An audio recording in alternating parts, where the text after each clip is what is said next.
30년 후 우리나라 10가구 중 1가구가 빈집이 되면 결과는 더 심각해집니다. 당연히 지자체의 세수도 감소하고요.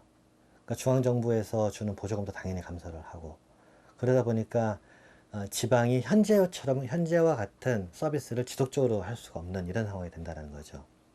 그렇게 되면은 현재의 모습대로 그대로 갈 수 없기 때문에 결과적으로 장기적으로는 지방이 소멸하게 될 수 있다라는 이런. 고령화로 몸살을 앓고 있는 농촌은 상황이 더 심각합니다. 동복면에서도 가장 크게 열린다는 5.1장. 그런데 시장이 한산합니다. 물건을 파는 이도 사는 이도 모두 어르신들입니다. 옛날에는 엄청 컸어. 근데 이제 이러고 인구수가 줄어지고 이렇게 이러고 장이 안 돼. 인구가 옛날보다 많이 줄었어요? 맞네. 지금 애기들 하나하나 볼 나기도 없어. 없어. 젊은 사람들이 안 살고 그러니까 이제 맨 이제 내일 모레 갈 사람들만 이런 데 살지. 내가 그런 마냥 다 나오고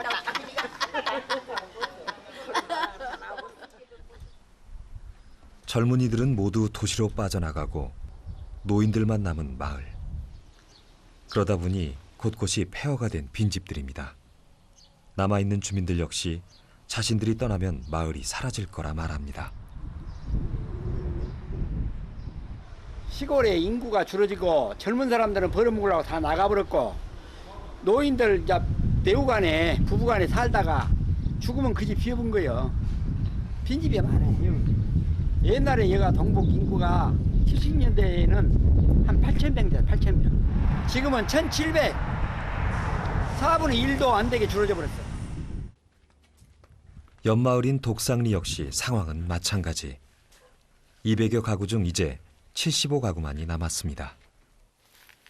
집이 오래돼갖고요. 다 곧 넘어가, 이런 집들은. 봐봐. 집이 이렇게 생겼으니.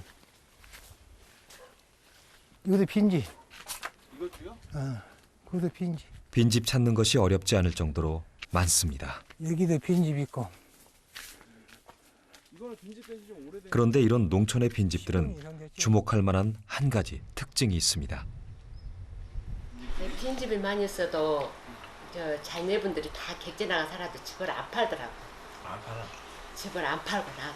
왜 안 파는 거예요, 그 집들을? 그걸 모르겠어. 사는 사람은 많은데 찾는 사람 많은데 그 자녀분들이 집들을 안 팔려고 하더라고. 살지도 않을 집을 팔지도 않는 건 어떤 이유에서일까요? 가족들이 내려와서 들어와서 시골에 내려와서 그 빈집에 살아주면 빈집이 안 될 텐데 살지 않는다는 거예요. 그럼 이걸 매각을 하면 또 시장에서 또 새로운 소화가 될 수 있을 텐데 이 매각도 원치 않는다는 거죠. 왜냐하면 팔아봤자 큰 돈이 되지 않을 거다라는 생각을 하는 거죠. 매각하는 것보다는 그냥 가지고 있으면서 정서적으로 언젠가 내가 돌아갈 수 있겠다, 뭐 이런 생각을 막연히 한다는 거죠. 그런 생각으로 그걸 이제 방치하게 되는데 그런 집들이 많아지다 보니까 농촌 지역은 빈집이 많게 되는. 1년 반 전 양사리 마을에 터를 잡은 초보 농사꾼 부부. 오늘 감자를 첫 수확하는 날입니다. 처음에 꽃도 안 피고 해가지고 엄청 걱정했거든요. 근데 꽃 안 핀 거 치고는 이제 꽤 큰 애들이 많이 나타났어요. 도시에만 살던 두 사람에겐 모든 것이 처음 겪는 일. 손수 밭을 일구고 수확하는 일이 아직까진 신기하고 재밌습니다. 하지만 모든 일이 그렇듯 농사일도 그렇게 호락호락하진 않습니다. 트랙터를 조정하던 석기 씨, 위태해 보이더니 결국 쓰러뜨리고 맙니다.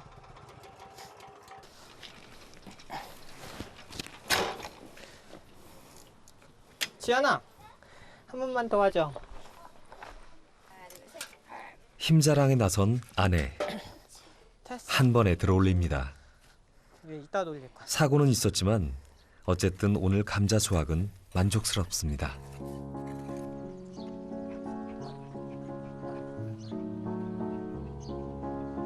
일을 마치고 집으로 돌아온 부부. 지친 아내를 위해 석기 씨가 김치 비빔국수를 준비합니다. 요즘은 레시피들이 많잖아요, 인터넷. 그거 이제 찾아가지고 그거대로 이제 맛있게 먹은 거는 저장해 놓고.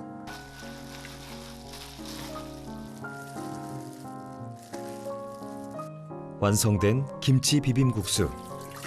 먹음직스러워 보이는데요. 건자를 마무리. 땀 흘린 뒤 먹는 그 맛이 꿀맛입니다.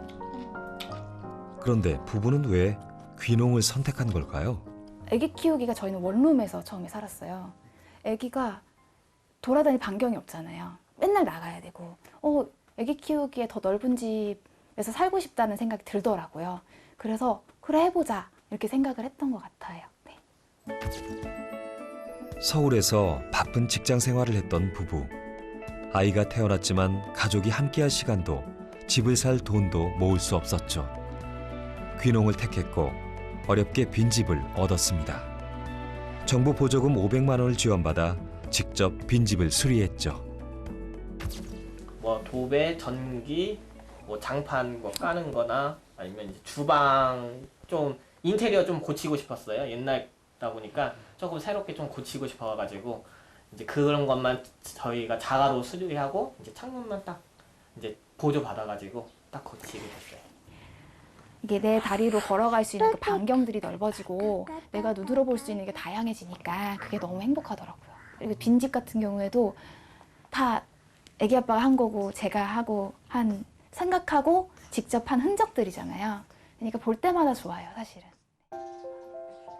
아직까진 농사로 큰 수입을 얻진 못하지만 작은 행복과 미래의 꿈을 이 빈집에서 키워가고 있는 가족들.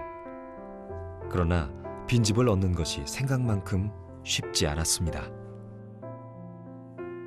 여기서 살만하겠다라는 데를 좀 찾아 나섰거든요. 근데 거기 처음에는 해주겠다고 임대를 해주겠다고 했는데 다음 주 주말에 이제 오기로 했는데 갑자기 그 집이 안 된다고 안 판다고 그러니까 임대도 안 한다고 해가지고 지금 살고 있는 집을 만난 건 부부에게 행운이었습니다.